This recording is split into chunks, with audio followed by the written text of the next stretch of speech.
Finally গাইছ আজি বহুত দিনৰ মূৰত এনেকৈ ঘৰটোক বাই বাই দি ওলালোঁ আৰু ঘৰটোক বাই বাই দি ওলাই আহি গ'লোঁ ডাইৰেক্ট NAC আজিৰ মেইন যাত্ৰা হ'ব এইখনত। আপোনালোকক অলপ ভিতৰটো দেখুৱাই দিওঁ, ভিতৰটো কেনেকুৱা কি কি আছে বঢ়িয়াকৈ চাই লওক।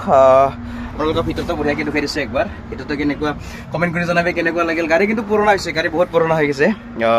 একবাৰ ভিতৰটো দেখাই দিলোঁ। আৰু আজি বহুত দিনৰ মূৰত আজিৰ যাত্ৰাটো হ'বলৈ গৈ আছে আসাম গুৱাহাটী তো ত্ৰিপুৰা আগৰতলা। তো বহুত দিন হ'ল ঘৰতে আছিলোঁ, তো অহাই নাই।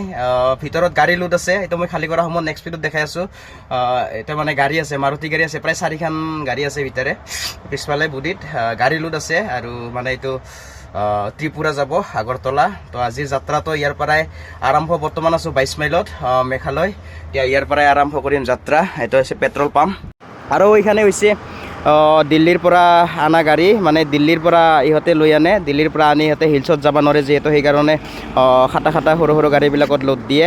এইখন হৈছে দিল্লীৰ পৰা আনা গাড়ী, দিল্লীৰ পৰা আনি এইবিলাকত লোড দিয়ে। তো লং ভিডিঅ'ত আপোনালোকক স্পষ্টভাৱে দেখুৱাই আছোঁ। আজিলৈ বাই বাই।